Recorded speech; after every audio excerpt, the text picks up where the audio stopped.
Assalamualaikum warahmatullahi wabarakatuh.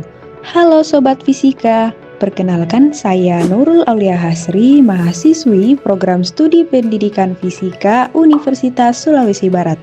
Hari ini kita akan belajar tentang radiasi elektromagnetik.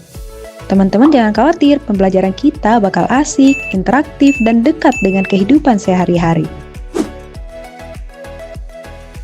Setelah mengikuti pembelajaran ini, kalian diharapkan mampu menjelaskan sejarah singkat penemuan radiasi elektromagnetik, memahami definisi dan spektrum elektromagnetik, menerapkan rumus dasar hubungan panjang gelombang dan frekuensi, menyebutkan contoh penerapan radiasi elektromagnetik dalam kehidupan sehari-hari, serta menjawab soal sederhana dan kuis interaktif.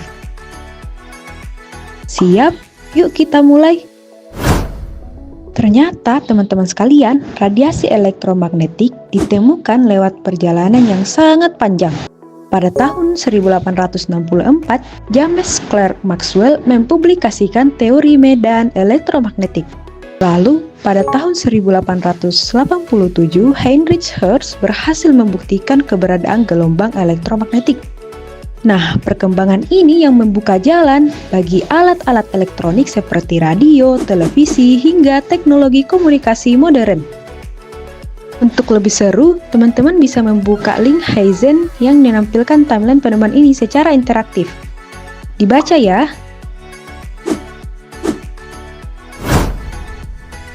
Radiasi elektromagnetik adalah energi yang dipancarkan dan merambat dalam bentuk gelombang elektromagnetik.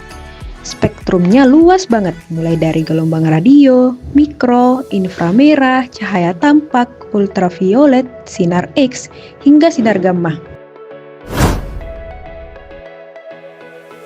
Secara matematis, radiasi elektromagnetik mengikuti hubungan C sama dengan lambda dikali F, di mana C adalah kecepatan cahaya, dan lambda adalah panjang gelombang dalam satuan meter, serta F adalah frekuensi dalam satuan Hertz.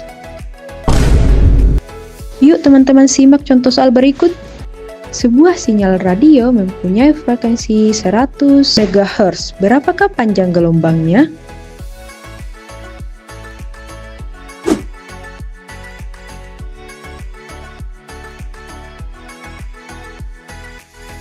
Jadi, panjang gelombangnya adalah 3 meter. Artinya, gelombang radio yang kita dengar ternyata bisa mempunyai panjang hingga beberapa meter loh.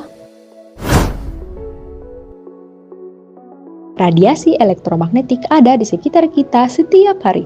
Mulai dari gelombang radio yang berupa komunikasi radio dan HP, inframerah seperti remote TV dan sensor suhu, cahaya tampak contohnya indera penglihatan kita atau mata kita, sinar X yang biasanya digunakan dalam pemeriksaan medis, hingga gelombang mikro yang berupa oven microwave di dapur. Jadi, tanpa radiasi elektromagnetik, hidup kita bakal gelap dan sepi sinyal. Bayangin, tanpa radiasi elektromagnetik, ngirim chat ke doi juga bakal susah loh. Waduh.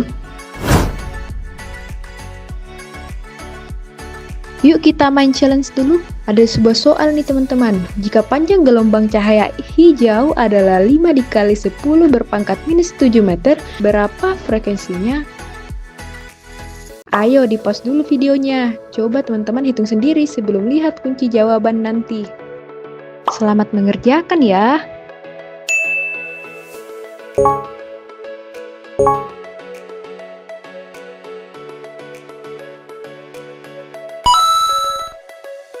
Kalau kalian sudah paham, waktunya kita kuis interaktif.